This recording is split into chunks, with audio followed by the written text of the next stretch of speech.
Hello guys, welcome to my YouTube channel quick learning. तो आज की इस वीडियो में हम करने जा रहे हैं प्रमुख आंदोलन एवं घटनाएं। तो आपने देखा होगा कि कोई भी कॉम्पिटिटिव एग्जाम हो उसमें ज़रूर ये पूछा जाता है कि कौन सा आंदोलन कहाँ हुआ। जैसे होम रूल आंदोलन हो गया, लखनऊ पैक्ट, रोल एक्ट, खिलाफत आंदोलन, चोरा चोरी का कांड, स्वराज पार्टी, गोलमेज सम्मेलन हो गए, कॉन्फ्रेंस, गांधी इरविन समझौता, पूना पैक्ट, ठीक है, फॉरवर्ड ब्लॉक, शिमला सम्मेलन। तो इनसे ना एक क्वेश्चन जो है कॉम्पिटिटिव एग्जाम में ज़रूर पूछा जाता है। तो हम इन सबको एक्सप्लेन मतलब कि मैं सारी इसकी घटनाएं, कौन सा आंदोलन कहाँ पर हुआ, इन सब की सारी घटनाएं को हम इस वीडियो में एक्सप्लेन करेंगे अच्छी तरह से। जो एग्ज़ाम में पूछा जाता है, जो एग्ज़ाम के पॉइंट ऑफ व्यू से इम्पोर्टेंट है, वो ही हम इसमें करेंगे। तो फर्स्टली हमारा है भारतीय राष्ट्रीय कांग्रेस की स्थापना 1885 में। तो मैंने इसका जो पार्ट 1 है, जो राष्ट्रीय आंदोलन है, उसकी पहले भी एक वीडियो बनाई हुई है, वो चैनल पर आप देख सकते हैं। तो जो इसका स्थापना वर्ष था वो था 28 दिसंबर 1885। A.O. ह्यूम ने इसकी स्थापना की थी, ठीक है। वो स्कॉटलैंड के थे और इसके स्थान था वो था बम्बई के गोकुल तेजपाल संस्कृत विद्यालय में। उस टाइम पर जो वारिसराय लॉर्ड डफरिन थे और दादाभाई नौरोजी ने इसका नामकरण किया था भारतीय राष्ट्रीय कांग्रेस, ठीक है। पहले इसका नाम था भारतीय राष्ट्रीय संघ। तो इस तरह से जितने भी इम्पोर्टेंट सम्मेलन हुए हैं, जैसे उनके बारे में हम विस्तार से पढ़ेंगे। तो आपने वीडियो को स्किप नहीं करना है। अगर आप चैनल पर न्यू है तो प्लीज़ सब्सक्राइब माय चैनल। तो फर्स्टली है हमारा होम रूल आंदोलन, जो कि 1916 में हुआ, ठीक है। होम रूल आंदोलन आयरलैंड के होम रूल आंदोलन से प्रभावित था, ठीक है। इसके जो इम्पोर्टेंट वो थे लीडर थे, वो थे बाल गंगाधर तिलक, बेलगाम पुणे और एनी बेस्ट मद्रास से। उन्होंने इसकी लीडरशिप की थी होम रूल आंदोलन की। तो ये कब हुआ था? 1916 में। बहुत ही इम्पोर्टेंट है, इसके बारे में पूछा जाता है, इसके नेताओं के बारे में पूछा जाता है, कौन थे, कहाँ पर उन्होंने इसकी शुरुआत की थी। तो बेलगाम पुणे से थे बाल गंगाधर तिलक और एनी बेस्ट मद्रास थे। तो होम रूल आंदोलन आयरलैंड के होम रूल आंदोलन से प्रभावित था। तो बाल गंगाधर तिलक जी थे वो इसके मेन लीडर थे। तो नेक्स्ट है हमारा रोल एक्ट। रोल एक्ट जो था 19 मार्च 1919 को प्रसारित हुआ था, पास हुआ था। इसके आधार पर यह एक काला कानून था। इसके अंतर्गत किसी भी व्यक्ति को सिर्फ संदेह के आधार पर गिरफ्तार किया जा सकता था। इसको बिना वकील, बिना अपील और बिना दलील का कानून भी बोला गया है। तो जो डॉक्टर सैफुद्दीन किचलू और डॉक्टर सतपाल थे, उनको पंजाब में उन्होंने इसके अगेंस्ट उन्होंने आवाज़ उठाई थी पंजाब में। तो 10 अप्रैल 1919 को उनको गिरफ्तार कर लिया गया था। तो इसको बिना वकील, बिना अपील, बिना दलील वाला कानून कहा गया है, रोल्ट एक्ट को, जो कि 19 मार्च 1919 को पास हुआ था। तो इसके अगेंस्ट जो डॉक्टर सैफुद्दीन किचलू और डॉक्टर सतपाल थे, उनको पंजाब के बहुत ही लोकप्रिय नेता थे, उनको गिरफ्तार कर लिया गया था इसके आधार पर 10 अप्रैल 1919 को। तो नेक्स्ट है जलियांवाला बाग हत्याकांड। तो रोल्ट एक्ट के विरोध में किया अमृतसर में जलियांवाले बाग में जो थी वो सभा बुलाई गई थी, ठीक है। सारे वहाँ पर शांतिपूर्वक विद्रोह कर रहे थे इसका, रोल्ट एक्ट का। बट जो जनरल डायर था उसने लोगों पर गोलियां चलवा दी। तो इसके विरोध में जो महात्मा गांधी थे, उन्होंने अपनी जो थी केसरे हिंद की उपाधि और रविंद्रनाथ टैगोर ने अपनी सर की उपाधि थी जो वो लौटा दी थी। और इस घटना की जांच के लिए हंटर कमीशन को नियुक्त किया गया था। तो जो सरकारी रिपोर्ट है उसके अनुसार इसमें जो 379 व्यक्ति मारे गए थे, परंतु जो कांग्रेस समिति है उसके अनुसार इसमें 1000 व्यक्ति मारे गए थे। तो जो जलियांवाला बाग हत्याकांड हुआ था उसमें भारतीय जो था हंसराज नामक एक भारतीय था, उसने जनरल डायर की बहुत हेल्प की थी। तो जलियांवाला बाग का हत्याकांड कब हुआ? 13 अप्रैल 1919 को। इसकी जांच के लिए हंटर कमीशन को नियुक्त किया गया था। वेरी वेरी इंपॉर्टेंट, इससे क्वेश्चन बनता है, बहुत ही इंपॉर्टेंट है जे। और इसमें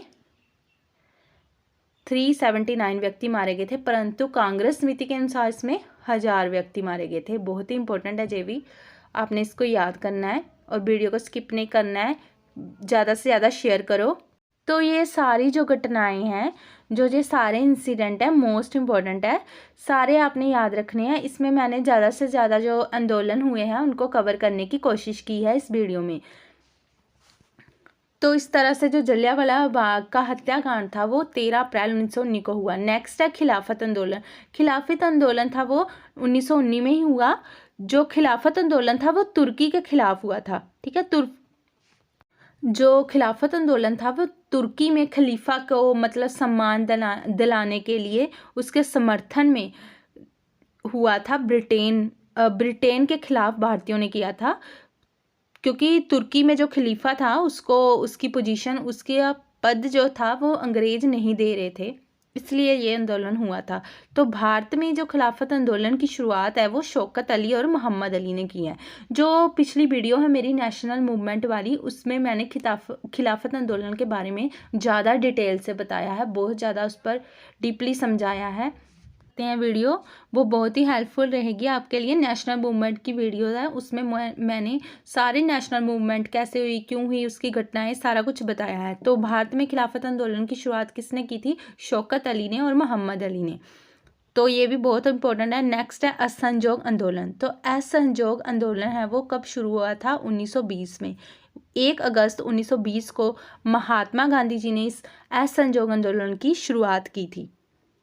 तो इसके बीच में ही चोरा चोरी कांड हुआ था 1922 में, ठीक है। जो चोरा चोरी कांड था उसमें क्या हुआ था कि 4 फरवरी 1922 को कुछ लोग जो प्रोटेस्ट कर रहे थे, गुस्से में जो थे, उन्होंने क्या किया कि जो गोरखपुर में एक स्थान है, जगह है चोरा चोरी, वहाँ पर जो पुलिस स्टेशन था उसमें आग लगा दी। तो उससे जो वहाँ की 23 पुलिस वाले हैं उनकी मौत हो गई थी। तो इसलिए गांधी जी ने ये अपना आंदोलन वापस ले लिया, असहयोग आंदोलन। तो क्योंकि गांधी जी अहिंसा के खिलाफ थे, तो जो लोग प्रोटेस्ट कर रहे थे, जो असहयोग आंदोलन से जुड़े हुए थे, उनकी भीड़ ने जो पुलिस में थाने में आग लगा दी। इस कारण से गांधी जी ने इसको वापस ले लिया। तो 1920 में असहयोग आंदोलन शुरू हुआ और 1922 में चोरा चोरी की घटना हुई का कांड हुआ। तो ये भी आपने डेट याद रखनी है कि क्या था वो चोरा चोरी का स्थान था, वो पुलिस थाना था, उसमें आग लगी थी और कितने पुलिस वाले मारे गए थे? 23। Very very important.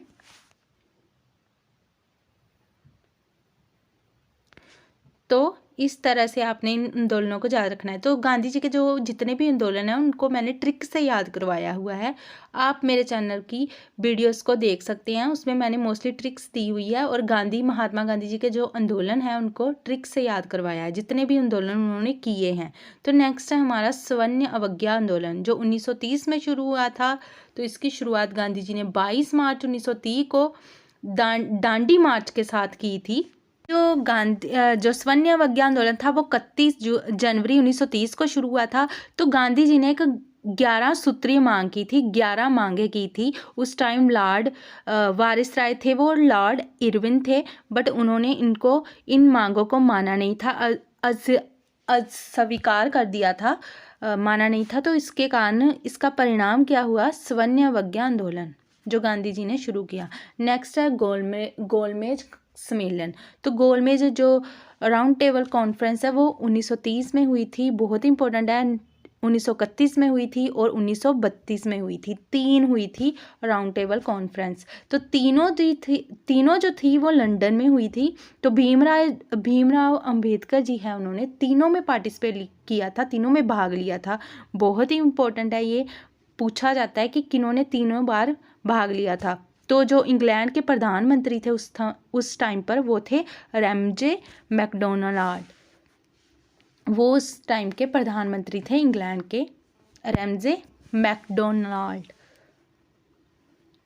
तो इसको राउंड टेबल कॉन्फ्रेंस क्यों कहा जाता है? क्योंकि उन्होंने अंग्रेज़ों ने जो, जैसे राउंड टेबल होता है उसमें सारे इकट्ठे बैठकर कोई भी सलाह जो होती है इकट्ठे बैठकर करते हैं। अंग्रेज़ों ने सिर्फ भारतीयों को खुश करने के लिए कि वो भी भारतीयों को बराबर का दर्जा दे रहे हैं किसी सम्मेलन में, इसलिए राउंड टेबल की थी। नहीं तो जैसे डाइनिंग टेबल होता है उस पर क्या होता है, जो हेड होता है वो कुर्सी पर बैठता है, बाकी सारे इर्द गिर्द बैठते हैं। जो हमारा डिनर टेबल होता है, हेड जो है वो एक कुर्सी पर अलग से बैठता है, बट राउंड टेबल में सारे इकट्ठे बैठते हैं। सिर्फ अंग्रेज़ों ने शो ऑफ करने के लिए कि भारतीय को वह बराबर का सम्मान दे रहे हैं, इसलिए उन्होंने गोलमेज सम्मेलन किया था। तो इसलिए उन्होंने गोलमेज कॉन्फ्रेंस की थी जो कि लंदन में हुई थी।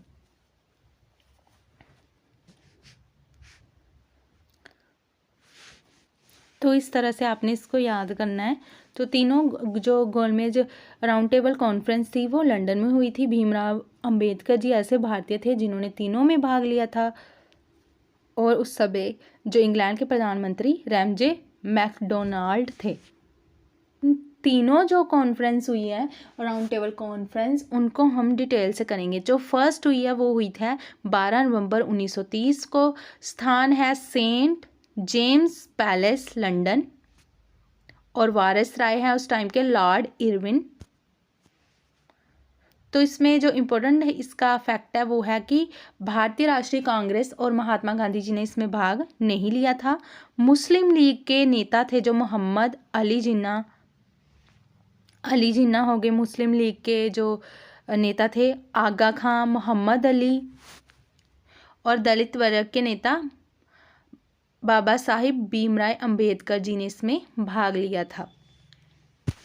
तो प्रथम गोलमेज जो सम्मेलन था, राउंड टेबल कॉन्फ्रेंस थी, वो 12 नवंबर 1930 को हुई थी लंदन में। ये याद रखना है। इसमें किसने भाग लिया था? मुस्लिम लीग के जो मेन नेता हैं और बाबा साहिब भीमराव अंबेडकर। तो नेक्स्ट है गांधी इरविन समझौता। गांधी इरविन समझौता था वो महात्मा गांधी और वायसराय लॉर्ड इरविन के बीच में हुआ था। तो इसकी शर्तें क्या थी? लॉर्ड इरविन की शर्तें क्या थी? सवर्ण अवज्ञा आंदोलन समाप्त किया जाए, कांग्रेस गोलमेज सम्मेलन में भाग लेने लंदन आए, और ब्रिटिश सामान का बहिष्कार ना किया जाए। तो महात्मा गांधी जी की शर्तें क्या थी? 11 सूत्रीय मांगे वो थी उनकी।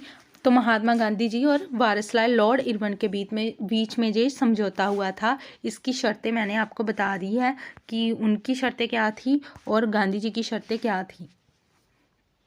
है कि जो 11 सूत्री मांगे वो क्या थी? पूर्ण रूप से शराब पर प्रतिबंध, विनिमय की दर घटाकर 1 शिलिंग 4 पैसा कर दी जाए, भूमि लगान आधा हो और उस पर काउंसिल का नियोजन रहे, नमक कर को समाप्त किया जाए, सेना संबंधी व्यय में कम से कम 50% की कमी हो, बड़ी बड़ी सरकारी नौकरियों का वेतन आधा कर दिया गया,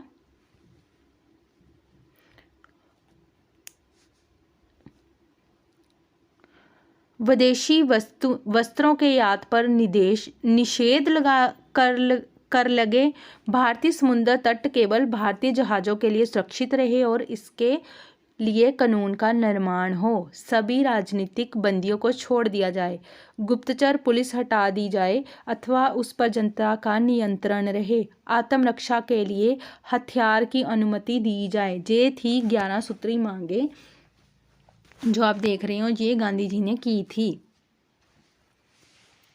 ठीक है, कि सभी राजनीतिक बंदियों को भी छोड़ दिया जाए। 9th नंबर पर 10th है कि गुप्तचर पुलिस हटा दी जाए अथवा उस पर जनता का नियंत्रण रहे, आत्मरक्षा के लिए हथियारों की अनुमति दी जाए। नेक्स्ट करते हैं दूसरी गोलमेज कॉन्फ्रेंस जो कि 7 सितंबर 1931 को हुई थी।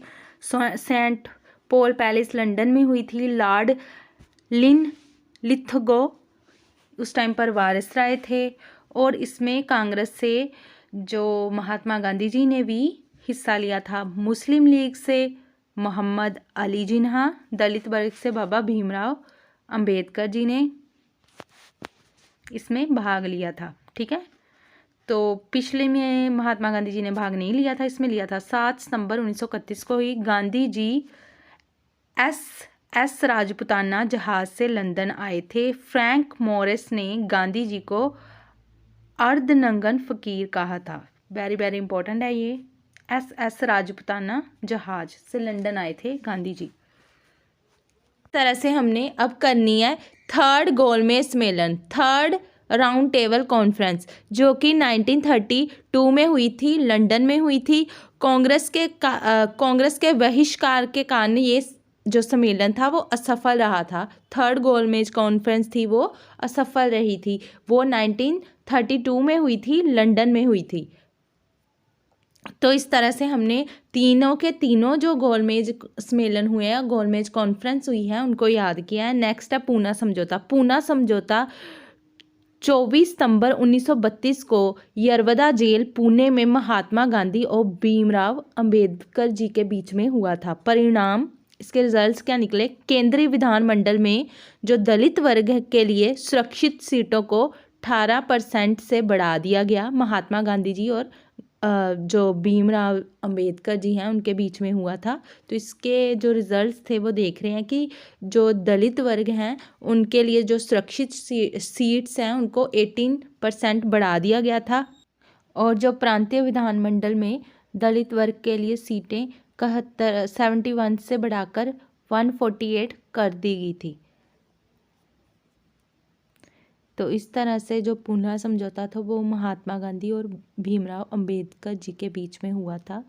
तो जो दलित वर्ग है उनके लिए सुरक्षित सीटों को 18% बढ़ा दिया गया था, और जो प्रांतीय विधानमंडल में दलित वर्ग के लिए जो 71 से सीटें बढ़ाकर 148 कर दी गई थी। तो नेक्स्ट है पाकिस्तान की मांग।